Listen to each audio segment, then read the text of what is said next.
బాల్కస్మన్ మీడియాతో మాట్లాడుతున్నారు. లైవ్ చూద్దాం. 186 మంది స్టూడెంట్స్ తెలంగాణ వ్యాప్తంగా వివిధ విద్యా సంస్థల్లో ఫుడ్ పాయిజన్కు గురైనారు. దాదాపు 48 మంది విద్యార్థులు తెలంగాణలో ఇప్పటివరకు 11 నెలల కాలంలో చనిపోవడం జరిగింది. దాంట్లో 23 మంది పిల్లలు ఆత్మహత్యలు చేసుకున్నారు. ఇంతకన్నా దుర్మార్గమైనటువంటి సంఘటనలు అసలు ఇప్పుడు దేశంలో ఎక్కడైనా జరుగుతలేవో ఆశ్చర్యం అనిపిస్తూ ఉంది. ఏం చేస్తూ ఉన్నారు వీళ్ళు అంటే మాకు అర్థమవుతున్నది ఒకటి ఈయన రక్తంలో ఉన్నటువంటి ఆధిపత్య భావజాలము, ఆ ధోరణి, దాంతో బలహీన వర్గాలు, దళిత గిరిజన మైనారిటీ అణగారిన వర్గాల పిల్లలకు చదువులు దక్కకుండా ఒక కుట్ర చేస్తూ ఉన్నాడు. రెండవది కార్పొరేట్ శక్తులు, కార్పొరేట్ వ్యక్తులు, కార్పొరేట్ సంస్థలతో ఈయన కుమ్మక్కైండు. వాటికి పెద్దపీట వేయడానికి, వాళ్ళకి ఇరతివాచి వరచడానికి ఈ విద్యా వ్యవస్థను, ఈ ప్రభుత్వ స్కూళ్లను, SC ST BC minority residential విద్యా సంస్థలని, కేజీబీవీ స్కూళ్లను, మోడల్ స్కూళ్లను, ఎస్సీ ఎస్టీ బీసీ మైనారిటీ హాస్టళ్లను ధ్వంసం చేస్తూ ఉన్నాడు. 11 నెలల కాలంలో ఇంతమంది విద్యార్థులకు ఫుడ్ పాయిజన్ జరిగితే, ఇంతమంది విద్యార్థులు ఆత్మహత్యలు చేసుకుంటే, 48 మంది విద్యార్థులు చనిపోతే, ఇంత ఘోరమైన పరిస్థితులు ఉంటే, ఒక మాగనూరు స్కూల్లో ముఖ్యమంత్రి సొంత జిల్లాలో 3 సార్లు వరుసగా ఫుడ్ పాయిజన్ సంఘటనలు జరిగితే ముఖ్యమంత్రి కనీసం పరామర్శించిన పాపాన పోలే, సమీక్ష పెట్టిన పాపాన పోలే, మంత్రులు కానీ ముఖ్యమంత్రి కానీ ఒక్క స్కూల్ను విజిట్ చేసిన పాపాన పోలే. ఇందాక పెద్దలు ప్రవీణ్ గారు చెప్పినట్టు ఈ ముఖ్యమంత్రికి కేసీఆర్ గారి మీద ఉన్నటువంటి ద్వేషంతో, విద్వేషంతో ఈయన మనసులో విషాన్ని నింపుకొని కేసీఆర్ ఆనవాళ్ళని చెరిపేస్తా అని ఏదైతే ప్రకటన చేసిండో వచ్చిన నాటి నుండి అదే పని పెట్టుకున్నాడు. సిగ్గుందా ముఖ్యమంత్రి? కేసీఆర్ ఆనవాళ్ళని జరిపేస్తా అని చెప్పి ఈ విద్యా వ్యవస్థను, గురుకులాలను విధ్వంసం చేస్తున్న నువ్వు కేసీఆర్ కట్టినటువంటి డాక్టర్ బాబాసాహెబ్ అంబేద్కర్ సచివాలయంలో మరి ఎట్లా కూర్చుంటున్నాం? ఆలోచన చేసుకో. మేము ఊరికేదో ఆవేశంతో మాట్లాడాలి కాబట్టి రాజకీయం కోసం మేము మాట్లాడతలే, ఆవేదనతో మాట్లాడుతున్నాం, బాధతో మాట్లాడుతున్నాం. లక్షల కుటుంబాలకు సంబంధించినటువంటి తెలంగాణ పేద, దళిత, గిరిజన, బడుగు బలహీన మైనారిటీ వర్గాల కుటుంబాలను ఇలా అంధకారంలోకి నెట్టేస్తున్నాడు ఈ ముఖ్యమంత్రి. ఓ దద్దమ్మ ముఖ్యమంత్రి, తెలివి తక్కువ ముఖ్యమంత్రి, అవగాహన రాహిత్యంతో, అహంకారంతో, అధికారం మత్తులో కండకావరం ఎక్కి ఇష్ట రీతిన ప్రవర్తిస్తున్నటువంటి ముఖ్యమంత్రి. అధికారం ఎవరికి శాశ్వతం కాదు, రేవంత్ రెడ్డి చెప్తా ఉన్నాం. అధికారం ఎవరికి శాశ్వతం కాదు, కానీ మనకు వచ్చినటువంటి అవకాశాన్ని సద్వినియోగం చేసుకొని ప్రజల జీవితాల్లో, సమాజంలో ఎంత మేరకు పెనుమార్పులు, విప్లవాత్మకమైనటువంటి మార్పులు తీసుకొచ్చి సమాజ పురోగతిలో అట్టడుగు వర్గాల అభ్యున్నతికి మనం దోహదం చేసినామో ఆ పదవిని అడ్డం పెట్టుకునేది అనేదే ప్రజానీకం కానీ సమాజం కానీ చూస్తారు. చరిత్రలో అదే రాసి పెట్టబడి ఉంటుంది తప్ప నీలాంటి కుట్రలు, కుతంత్రాలు ఇవన్నీ కూడా వాళ్ళ ప్రజలకు నువ్వు చేస్తున్నటువంటి పనులన్నీ అర్థమవుతూ ఉన్నాయి. శిఖండి రాజకీయం చేస్తూ ఉన్నావు. దమ్ము లేదానే? మాట్లాడితే మైకు దొరకగానే కేసీఆర్ మీద కుక్క మరిగినట్టు మరుగుతావు. వచ్చి మాట్లాడవయా, ప్రెస్ మీట్ పెట్టు, సమీక్ష పెట్టు, బయటకు వచ్చి మీడియాలో మాట్లాడు. మొత్తం ఎన్ని స్కూళ్ళు ఉన్నాయి, ఎన్ని గురుకులాలు ఉన్నాయి, ఎన్ని కేజీబీవీ స్కూళ్ళు, ఎన్ని మోడల్ స్కూళ్ళు ఉన్నాయి, ఎన్ని హాస్టల్స్ ఉన్నాయి, మెను చార్ట్ ఏంది, కౌన్సిలింగ్కి ఎవరైనా పెట్టినరా, టీచర్ల సంగతి ఏంది,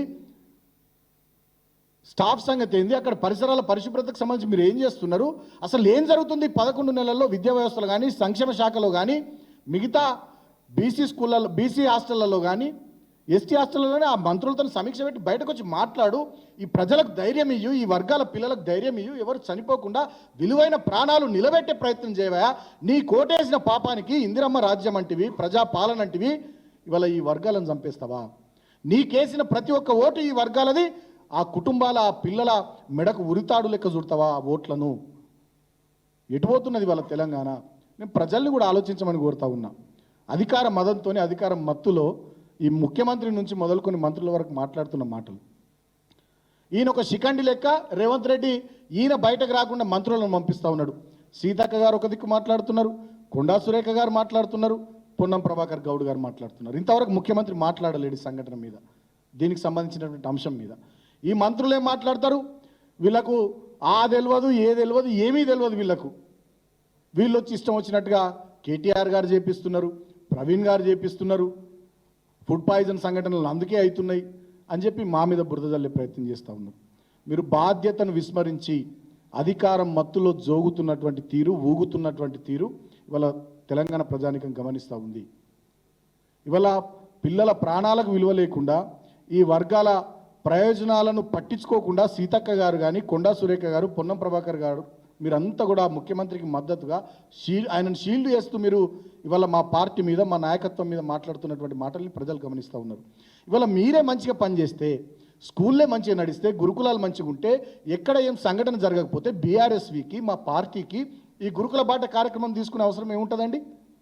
ప్రజలు యాక్సెప్ట్ చేస్తారా? అంత మంచిగా ఉంటే వీళ్ళు ఎందుకు తిరుగుతున్నారా ఊళ్ళో పొంటాను అన్నారా? ప్రవీణ్ గారు, సుమను, కేటీఆర్ గారు, ఈ విద్యార్థి విభాగం స్కూళ్ళన్నీ మంచిగా ఉన్నాయి, వీళ్ళు ఎందుకు వస్తారు స్కూల్లో పొంటారు అన్నారా? మీరు చేయాల్సిన పని మీద దృష్టి పెట్టకుండా, చేయాల్సినటువంటి కార్యక్రమాలను పట్టించుకోకుండా ఇవాళ మొత్తం వ్యవస్థను నాశనం చేసి, విధ్వంసం చేసి 20-30 ఏళ్ళు వెనుకకు తీసుకొని పోతున్నారు. బాధ కొద్దీ చెప్తున్నాం మేము. దళిత వర్గాలకు, బలహీన వర్గాలకు, గిరిజన వర్గాలకు, మైనారిటీ వర్గాలకు కేసీఆర్ గారు 1100 గురుకులాలు ఇచ్చి, ఒక్కొక్క విద్యార్థి మీద సంవత్సరానికి 1,20,000 ఖర్చు పెట్టించి, ఎవరెస్ట్ శిఖరం ఎక్కేంత ఆత్మవిశ్వాసాన్ని వాళ్ళ లోపల కల్పించి, విమానాలు నడిపే పైలట్లుగా వాళ్ళని తీర్చిదిద్ది, హార్వర్డ్ లాంటి యూనివర్సిటీల్లో వాళ్ళకి అడ్మిషన్లు వచ్చేటట్టు చేసి, అంబేద్కర్ ఓవర్సీస్ స్కాలర్షిప్ పెట్టి 20 లక్షల రూపాయలు ఇచ్చి, ప్రపంచంలో నువ్వు ఏ యూనివర్సిటీకి పోయి చదువుకుంటావో చదువుకపో, నీ వెనక కేసీఆర్ ఉన్నాడు, అంబేద్కర్ నీకు అవకాశం ఇస్తే కేసీఆర్ ఈ అవకాశం ఇస్తున్నాడు నువ్వు అని చెప్పి వెన్ను తట్టి ముందుకు నడిపించి, ఈ వర్గాల పిల్లల్ని వేల మందిని, లక్షల మందిని ముందుకు 10 ఏళ్లలో కేసీఆర్ గారు తీసుకొస్తే, ఇవాళ కేసీఆర్ గారి మీద కోపం కొద్దీ మీరు ఈ వర్గాల ప్రయోజనాలను, ఈ వర్గాల యొక్క ఆత్మస్థైర్యాన్ని, ఆత్మవిశ్వాసాన్ని, ఆ కుటుంబాలను మీరు దెబ్బకొడుతున్న తీరు నిజంగా ఒక దళిత బిడ్డగా, ఒక తెలంగాణ బిడ్డగా, ఒక తెలంగాణ ఉద్యమకారునిగా, తెలంగాణ కోసం పనిచేసినటువంటి కష్టపడ్డ బిడ్డగా నిజంగా నేను ఆవేదనతోని, బాధతోని నేను చెప్తా ఉన్నాను. దయచేసి మీకు కోపం ఉంటే మా పార్టీ మీద తీసుకోరు, మా మీద తీసుకోరు, కానీ కేసీఆర్ ఆనవాళ్ళని జరిపేస్తామనే ఆలోచనతోని ఈ విద్యా వ్యవస్థను, ఈ విద్యాలయాలను, గురుకులాలను దెబ్బకొట్టి మా వర్గాల పిల్లలు వాళ్ళు ఏం పాపం చేసిరు, పాపం వాళ్ళకి ఏం సంబంధం, ఆ కుటుంబాలు ఏం పాపం చేసినా మీకు కోపం ఉంటే మా మీద చూడిపోయి బీఆర్ఎస్ను తిట్టురు, మమ్మల్ని తిట్టురు, ఓకే చూసుకుందాం మనం రాజకీయంగా. ఆ గురుకులాలు ఎందుకు విధ్వంసం? 1100 గురుకులాలు ధ్వంసం అయిపోయినాయి. ఇలా ప్రవీణ్ గారు చెప్తా ఉన్నారు. 550కి పైగా కేజీబీవీ స్కూల్స్, మోడల్ స్కూల్స్ అవి ధ్వంసం అయిపోయినాయి. సీఎం బ్రేక్ఫాస్ట్ స్కీమ్ అని గతంలో మా ముఖ్యమంత్రి గారు పెట్టిరు, ఇప్పుడు అది లేదు, బ్రేక్ఫాస్ట్ స్కీమ్ లేదు, డ్రాప్ అవుట్స్ అయినాయి, పోతలేరు, ఎవరు స్కూల్లో అప్పటి పోతలేరు. ఘోరంగా ఉన్నది. మధ్యాహ్న భోజనంలో మొత్తం పురుగులు, అన్నం ఉడుకుతలేదు, కూర చక్క ఉంటలేదు. మేము ఎవరో చెప్పుడు కాదు, మొన్న మీ ఎమ్మెల్సీ జీవన్ రెడ్డి గారు ఒక స్కూల్కి పోతే అక్కడ ఉడకని అన్నము చూసి ఆయననే తిట్టిండు. అక్కడ అధికారులను ఏం పెడుతుర్రా, మన ఇంట్లో పిల్లలకి ఇటువంటి భోజనం పెడతామని. ఇంత దుర్భరమైనటువంటి పరిస్థితులు ఇలా రాష్ట్రంలో ఉంటే మీరేమో మంత్రులు రేవంత్ రెడ్డిని కాపాడడానికి, మీ పదవులను కాపాడుకోవడానికి వచ్చి మా మీద దాడి చేస్తారా? ఏమంటారు? నిన్న కొండ సురేఖ గారు ఒక మహిళగా, తెలంగాణ బిడ్డగా నేను గౌరవిస్తాం. నిన్న మీరు ఏం మాట్లాడుతున్నారు? ప్రవీణ్ గారిని వారి మీద మేము కంప్లైంట్ ఇచ్చినమాట. వారి మీద ఎప్పుడు మాకు కంప్లైంట్ ఉండేది, మేము అడిగితే సీట్లు ఇవ్వకపోయేది, ఆయన మాకు ఎమ్మెల్యేలకు సీట్లు ఇవ్వకపోయేది, ఒక కంప్లైంట్ ఉండేది. అడ్మిషన్లు మొత్తం ఫుల్ అయిపోయేది. మేము పోయి కూర్చునేది, సార్ మా సంగతి, మా కాన్స్టిట్యున్సీలో ఉన్నటువంటి గురుకులాల్లో కొన్ని సీట్లు కావాలి మాకంటే, సుమన్ మొత్తం అయిపోయినాయి, మనం యాజ్ పర్ మెరిట్ తీసుకుంటాం అంటే మేము లెటర్లు ఇచ్చి రిక్వెస్ట్ చేసిన ఆయన ఇవ్వకపోయేది. అంత స్ట్రిక్ట్గా, స్ట్రింజెంట్గా, పద్ధతిగా నడిపించారు కాబట్టి అంత మంచి రిజల్ట్స్ వచ్చినాయి ఆ గురుకులాల్లో. అంతేకాకుండా వారితో మేము కొట్లాడేది, మా నియోజకవర్గాల్లో నువ్వు కేసీఆర్ గారిని మేము అడుగుతున్నాం సార్, మాకు ఒక మహిళా డిగ్రీ కళాశాల కావాలి, అప్గ్రేడ్ చేయండి కేసీఆర్ గారికి, మీరు కూడా రికమెండ్ చేయండి, గురుకులాల సెక్రటరీ కదా మీరు, మా నియోజకవర్గంలో మహిళా డిగ్రీ కాలేజ్ కావాలి, మీరు కొంచెం సార్కి చెప్పు, మేము కూడా రిక్వెస్ట్ చేస్తున్నామని అట్లా ఆ కంప్లైంట్ ఉండేది ఆయన మీద. మేము పోటీ పనిలో పడేది, మీలాగా పైరవీల కోసమో, పైసల కోసమో, పదవుల కోసమో పోటీ పల్లె. ఏ వర్గాల నుంచి వచ్చినామో ఆ వర్గాల బిడ్డల ప్రయోజనాల కోసం మేము పోటీ పడేది, పనిచేసేది, కష్టం చేసేది. మా ఈశ్వర్ గారు కానీ, నేను కానీ, కిషోర్ గారు కానీ, ప్రవీణ్ గారు కానీ, మా రసమై బాలకిషన్ గారు కానీ చాలామంది మేము ఎప్పటికప్పుడు కూర్చొని మాట్లాడుకొని ఇంకేం చేద్దాం, సార్ దగ్గరికి వెళ్ళి, కేసీఆర్ గారి దగ్గరికి వెళ్ళి ఇంకేం అడుగుదాం, ఇంకేం తీసుకొద్దాం మన పిల్లల కోసం అని చెప్పి అట్లా మేము టీం వర్క్ చేసేది తప్ప మీలాగా ఈ రకమైనటువంటి చిల్లర పనులు మేము చేయకపోయేది. అందుకనే ఆనాడు 10 సంవత్సరాల కాలం స్వర్ణయుగం గురుకులాలకు.